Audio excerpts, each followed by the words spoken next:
Namaste.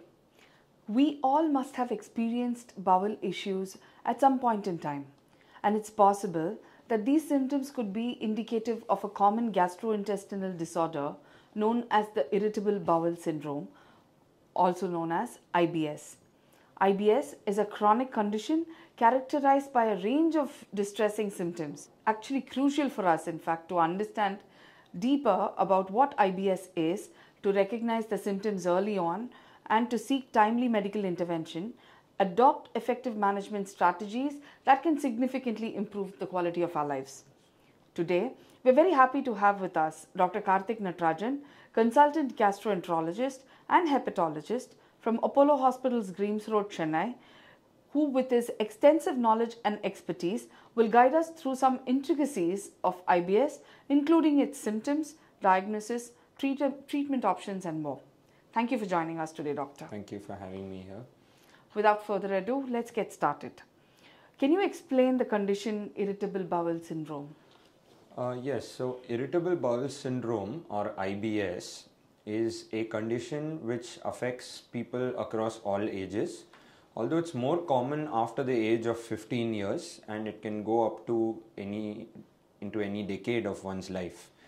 IBS is a diagnosis of exclusion essentially. It is something that we often describe as a sensitive bowel.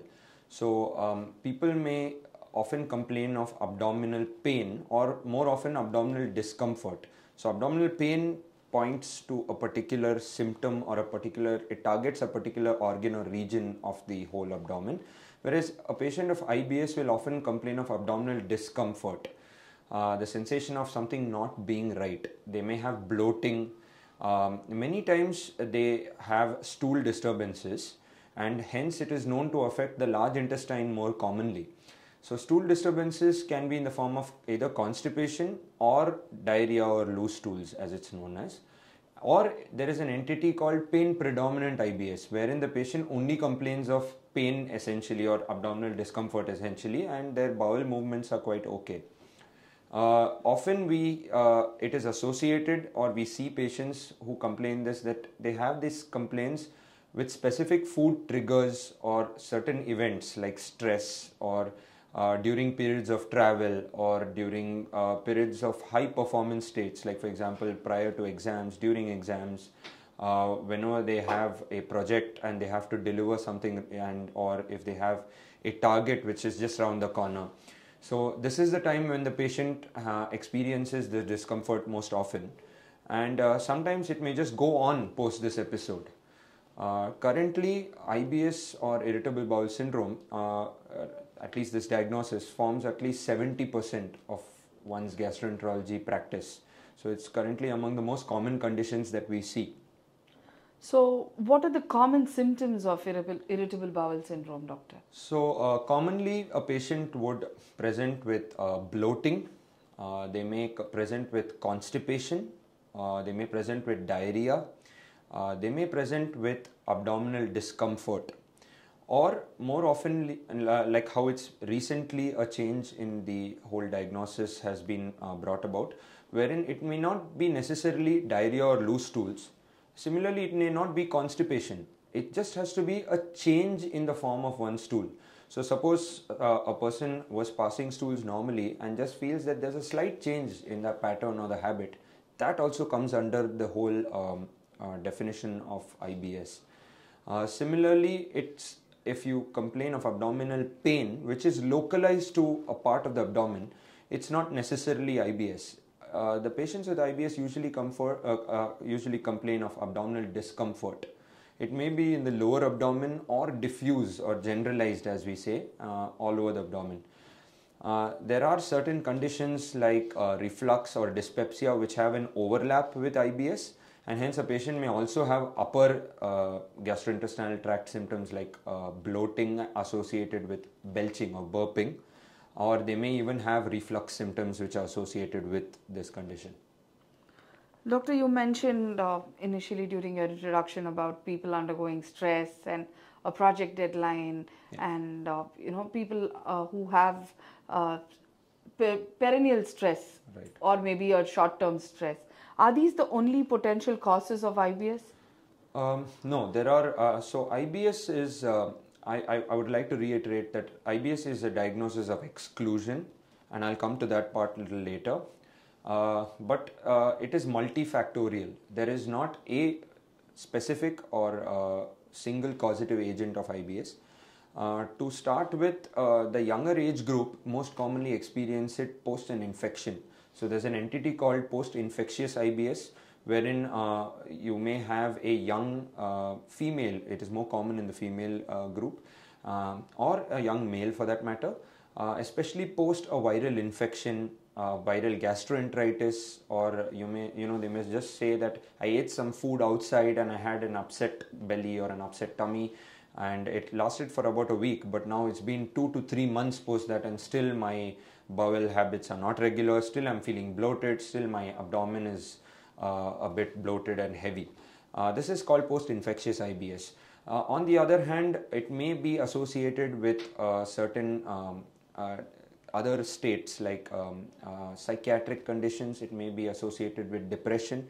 It may be associated with anxiety. So like I said, not just exam stress, not just any stressful situation. It may be associated even with people who are on medication for anxiety as well as depression. So these are the people who are known to have disorders of the gut-brain axis, as it's called, and they often manifest in a form of IBS. Apart from this, it is also seen in certain people who are gluten sensitive, certain post-infection states like post-COVID. In fact, post the COVID pandemic, we are increasingly seeing post-COVID functional bowel disorder. That's nothing but another form of IBS which is being diagnosed. And in addition to this, you may often see it in certain people who consume a particular kind of diet. It is commonly referred to as a FODMAP diet. So that is FODMAP. A diet which is high in the content. So it's fermentable oligosaccharides, disaccharides, monosaccharides, and polyols. It's very technical, but what it is if there is a diet which is high in certain content of certain sugars, certain content of refined carbohydrates, or certain substances which are more gas producing, as they are called, they may be more prone for IBS. So it's just not food or stress alone. It's not food or stress alone. Even lack of sleep can lead to this condition. Yeah, which is exactly my next question. Does irregular sleep pattern trigger IBS? Yes, so I can say that it's not a causative agent, but it's definitely, like you use the word, trigger. So IBS has certain triggers. It's called a syndrome because it is a group of conditions together. Like I mentioned, pain, change in the bowel pattern or bowel habit. And the patient may experience different kinds of symptoms based on this. Some of them may experience just gas, as they describe it. Some of them may say that, I'm having gas, I'm passing excessive gas from below. Some may be saying that I'm passing excessive gas from above in the form of burping. And some may say that the gas is traveling all over the body. Even I have pains, shoulder pains and joint pains, muscle pains. If I press it, it gets relieved. This is because there is an interaction between the gut and the brain axis, and hence, because the gut-brain axis is involved, automatically sleep is involved. So if sleep is reduced, definitely it would lead to, I would not use the word a mental imbalance, but what I would say is it would lead to an imbalance in harmony. So an individual cannot function without a standard 6 to 7 hours of good sleep. Similarly, his or her gut cannot function without the right amount of sleep, and it's essential to have a good sleep to prevent this condition or to prevent it from flaring. So there are people who mention about excessive headache, right, and constant headache, which is followed by burps and or maybe passing of gas through the bottom. So is this also a sign or symptom of IBS? Yes. So IBS has now been grouped under the condition called functional bowel disorders. And this functional bowel disorders are also referred to as disorders of the gut-brain axis, or DGBA, or DGBI, that is disorders of the gut-brain interaction. So it includes a whole big entity or a long list of conditions wherein the patient may have migraines, they may have headaches, they may be labeled as psychosomatic, they may be labeled as fibromyalgia. Basically, it depends on which practitioner you go to. So, certain people may consult a rheumatologist first, who may label you as fibromyalgia. Someone may visit a neurologist who may label you as migraine. And another person may just consult a general practitioner who may say that no, it's just something irregular in your gut. But essentially, it is a disorder of the gut-brain axis, and it is very closely linked to IBS. So, doctor, what are the complications that can arise from chronic constipation or diarrhea that is caused by IBS? So, essentially, more than a complication, I would describe it as a disability.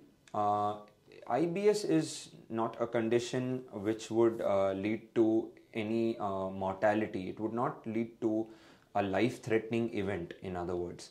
But morbidity, yes. So morbidity in what sense? It limits one's day-to-day activities. A person cannot function normally. So the term used commonly is disability-adjusted life years. So how much can a person be disabled by it is relative to a person's pain threshold, a person's threshold for tolerating this complaint.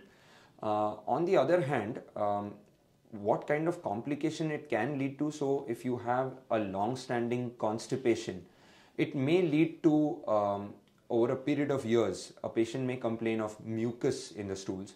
The patient may start straining excessively in the stools, and hence they may develop what is known as piles or hemorrhoids, and that is blood in stools eventually. So hemorrhoids or piles or blood in stools is not per se their main treatable syndrome. What needs to be treated is the constipation. It is an effect of the constipation, and that is a very common thing which is observed. Similarly, long-standing diarrhea or long-standing loose stools can lead to itching or discomfort in the perianal region, and persistent bloat or a persistent abdominal discomfort can lead to a lack of functioning capacity and lack of performing day-to-day activities at the pace at which one is performing. So how is IBS diagnosed, doctor? Are there any specific tests or criteria that we understand Absolutely. and reach out to you? Yes, so technically anybody who suffers from these symptoms must consult a gastroenterologist who's well qualified to treat this condition. It should be understood that these symptoms, which I just enlisted, they are not symptoms which last for just a week or a month.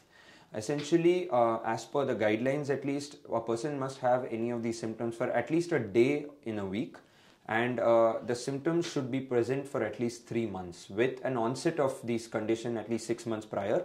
So it's not a very stringent criteria, but what I mean to say is it is a chronic condition. So a person would not present just acutely in the form of a 5-day loose stools or a 5-day constipation. They'll say that they have been having this condition for many months or even years. And what needs to be done for them is essentially the doctor may ask for certain specific tests.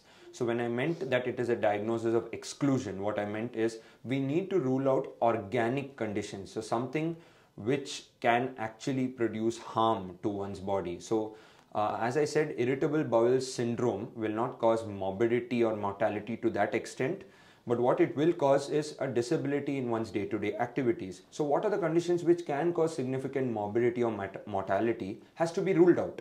So if the person is above 45 years of age, the doctor may advise a colonoscopy test as a screening test to screen for colon cancer. Another times when we see patients with long-standing loose stools, we are worried of a condition called inflammatory bowel disease, which is a very quick and close mimic of IBS, in which case again a colonoscopy and or an endoscopy may be advised. Certain stool tests may be advised for their examination to look for any inflammatory conditions, and certain blood tests to look for any deficiency in any vitamins or minerals, or a low hemoglobin may be looked out for as well. So what are there different types of IBS, doctor? If yes, and how do they differ in terms of treatment approaches? There are essentially three types of IBS. That is IBS-D or IBS diarrhea, wherein loose stools are the predominant complaint.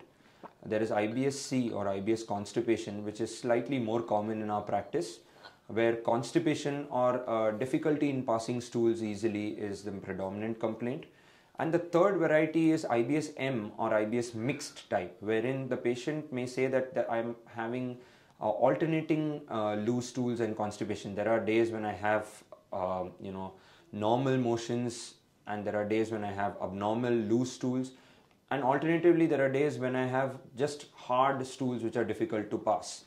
The fourth entity which I said is just a pain predominant IBS, wherein essentially all the other tests are normal, and then we exclude all the other conditions and then label a patient as IBS pain predominant. Treatment approaches vary because we use very specific medication for constipation, and the medications we use for constipation can induce diarrhea. So a patient with IBS diarrhea or with loose stools as the predominant complaint cannot be given the medications which are used for constipation. Similarly, if abdominal discomfort is the main complaint, the patient cannot be given a medicine which can induce constipation or induce loose stools. We target different receptors with different complaints, and hence a thorough history, thorough examination, and a thorough ruling out of other conditions is absolutely essential before you're labeled as IBS and before you're given treatment for the same. So, what is the importance of diet in the management of IBS, doctor? So, this is in fact the most important advice that I can give to everyone out there. That IBS is a condition where, like I said, it's a disorder of the gut-brain axis. So something I didn't touch upon, which is among the causative factors, is an imbalance between the good bacteria and the bad bacteria, also known as dysbiosis. So it's a very common concept. It has been studied over many years, but of late, over the last 2 decades probably, it's gained popularity. And probiotics have become very commonly used, and it's used widely across all the types of IBS, whether it's pain predominant, whether it's IBS diarrhea predominant, IBS constipation predominant. Essentially what we mean by this is good bacteria should be predominantly supplemented, and the bad bacteria should be reduced or eliminated. So for this, essentially one should follow a good diet even before we advise probiotics to somebody. And what we mean by a good diet is eating out less frequently, having regular meals, timely meals, home cooked food, avoiding excessive spice, excessive sweet, and avoiding refined carbohydrates. So what we mean by refined carbohydrates is what was sold in tins or closed boxes, which the ready to eat food, which is easily microwavable or easily stored in refrigerators and can be used for months together. Whatever is commonly available at the fast food restaurants, and carbonated beverages, these should be avoided. Something that's commonly followed now, especially in the Western countries for IBS patients, is a low FODMAP diet. People Google it very commonly. But I personally prefer to cater the diet based on what the patient takes. India is a country of diverse food patterns and food habits, and no patient can be given a fixed diet for IBS. We cannot follow a fixed pattern. We have to cater the diet based on the patient's personal needs and personal food habits. So there are a certain subgroup of patients who will respond to abstinence from lactose. So by lactose I mean milk or milk products, and there is a certain group of patients who may have gluten sensitivity, which is a part of IBS, and these patients may benefit by reducing the gluten content in their food as well.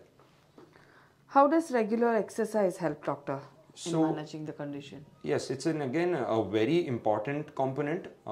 So exercise, as they say, a healthy body would ensure a healthy mind as well, and a healthy mind ensures a healthy gut. So why exercise is important is it releases certain hormones, certain pheromones, certain positive substances in the blood, which help with the gut motility as well as a good gut health.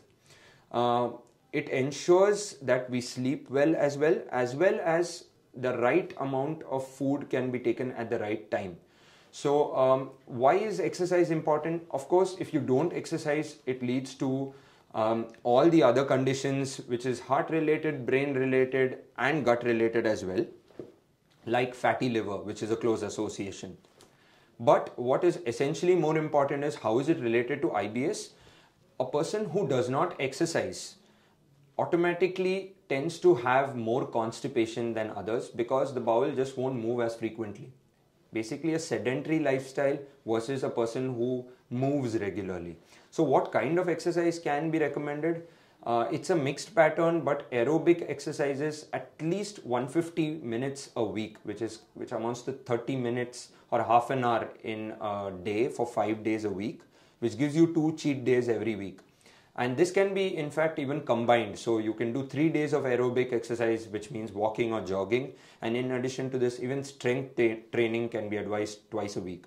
More frequently, yoga or a certain form of calming the mind or hypnotherapy has been commonly propagated to such patients. And we are seeing much better results than what we were seeing prior to the introduction of these forms of treatment.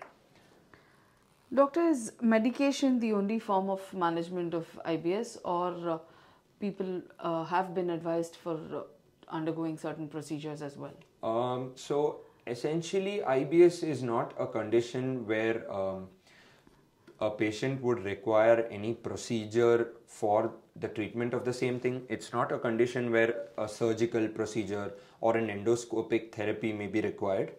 But yes, there are patients with refractory IBS. That is, they've exhausted literally all forms of treatment. We have exhausted as doctors. We have exhausted a second opinion, maybe a third opinion.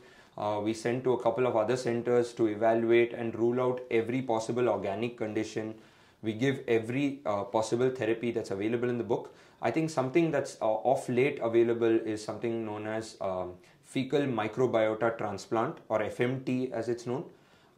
It's not an invasive form of treatment. It can be in the form of swallowable capsules or pellets, which can help these patients. Alternatively, a colonoscopic mode of delivering these capsules also has been suggested, and it is used only for refractory IBS, but with excellent results.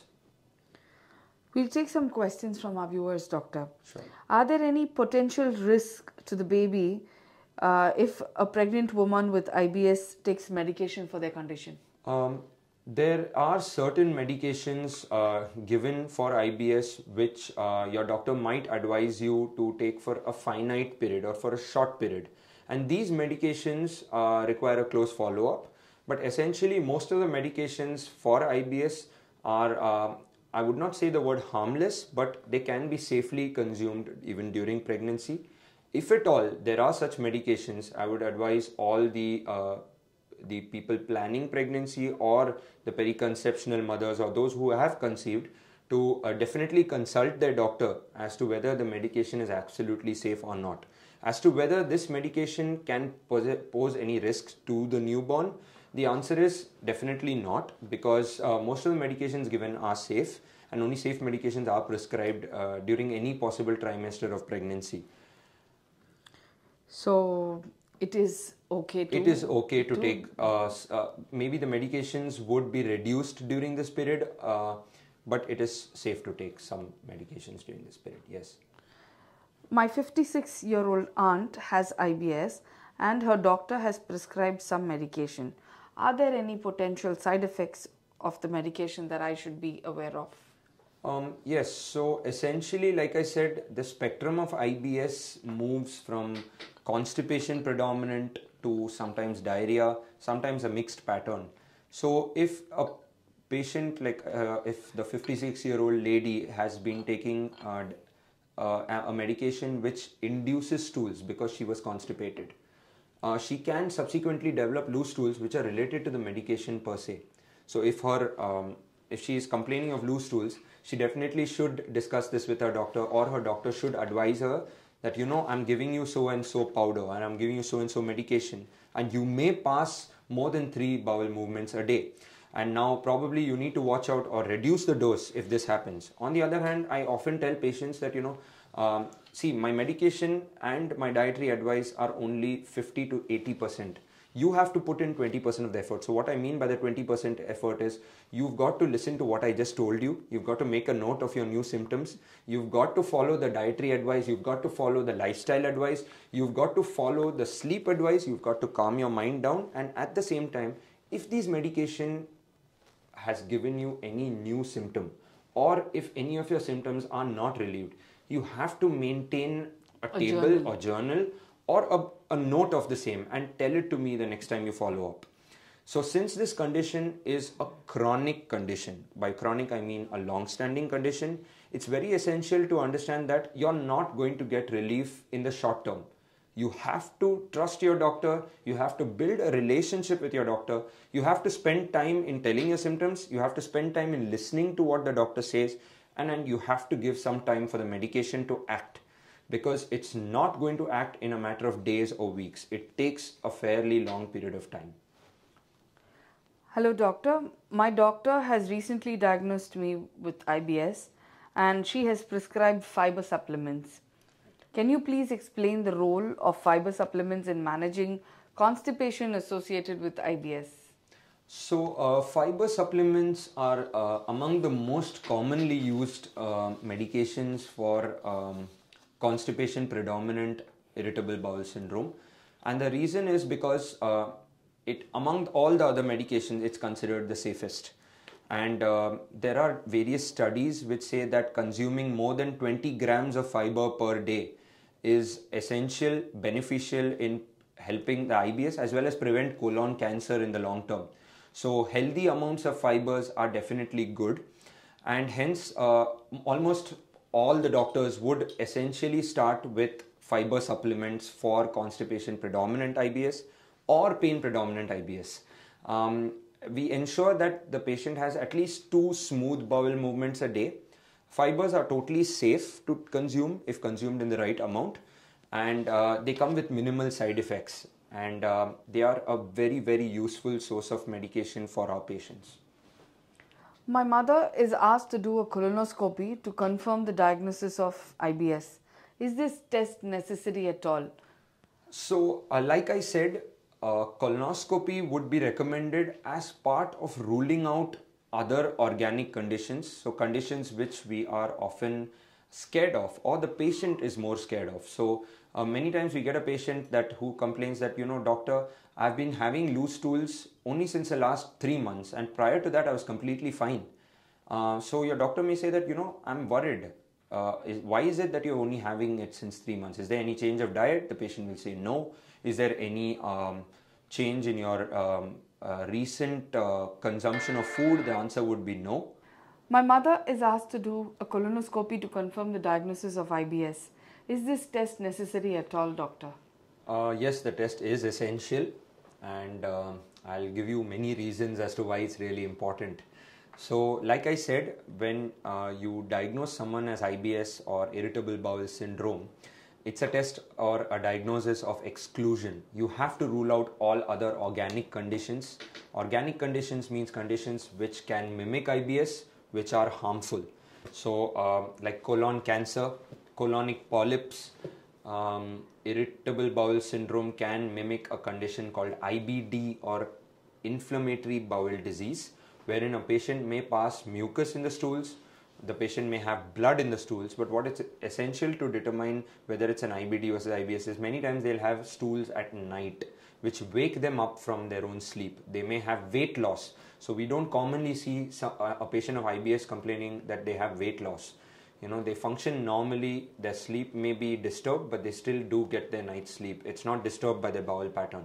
So if you have any of these conditions, or if the doctor wants to rule out these conditions, a colonoscopy test may be advised. The other reason is, in today's world, a colonoscopy test is a screening test. A screening test is a test which, if done, can rule out a particular pathology like cancer. We screen for conditions called polyps. We can remove or treat them in the same setting, and we can guarantee that your colon is normal and it's absolutely safe for us to give whatever kind of medications we do want to for your IBS. So the answer is yes, yes, and yes, it is essential. Hello doctor, my 34-year-old brother is prescribed counseling or therapy for his IBS. What does therapy have to do with this condition? So as I mentioned, IBS is now labeled as a functional bowel disorder or disorder of the gut-brain axis or interaction, gut-brain interaction. Essentially, it is very much required that a patient be calm during his day-to-day life or avoid any stressors. What we mean by stressors is it may be multifactorial. It can be lack of sleep, it can be taking too much stress, sweating it out too much prior to any stressful situation. We see patients who say that, even when I drive, I'm worried that something may happen to me or my car. Even when I'm going home in the lift, I'm worried that, the lift may stop suddenly. There are certain anxious people or anxiety prone individuals, and these are labeled as type A personalities. They have a very normal life, a very normal lifespan, but they are more stress prone. And such people, when they do develop IBS, or if they do develop IBS, I'm not saying all of them do develop, but if they do, they may be advised a form of therapy or to see a particular person or therapist who will advise them on calming the mind. So yoga is a form of therapy. Hypnotherapy on how to sleep well. So we all know that sleep is essential, but do we know that you're sleeping well? It's like all of us know to drive a car, but how good a driver are you is the question. So you all know to sleep well. Are you really sleeping well? Are you getting your quality sleep? So another form of therapy we advise is we send them to a dietitian at times. So why you're eating food, but is your diet really the right diet? So these are things which are now being inculcated into the treatment of IBS. It is a syndrome, like I mentioned, and it does require a multifactorial treatment modality for such patients. So what would be your message for our viewers today, doctor? My message for the viewers today would be that irritable bowel syndrome or IBS, or as I call it, a sensitive gut or a sensitive bowel, is a very, very common condition. It's very, very treatable. It's very, very harmless, you can say. And it can be managed by basic lifestyle modifications as well as very, very basic medication. If at all you do have any of the symptoms which I mentioned, please do contact your gastroenterologist, spend time with your doctor, listen to what your doctor says, and you'll definitely be doing well. It's a condition which would not lead to any long-term consequences or effects if you follow a good lifestyle and good habit. Thank you very much, doctor. That was a very informative session about IBS. Thank you. For appointments with Dr. Karthik Natarajan, consultant gastroenterologist and hepatologist from Apollo Hospitals, Greaves Road, Chennai, please contact 044 4040 1066. I repeat, for appointments with Dr. Karthik Natarajan, consultant gastroenterologist and hepatologist from Apollo Hospitals, Greaves Road, Chennai, please contact 044 4040 1066. Thank you very much, doctor. Thank you. Thank you, viewers.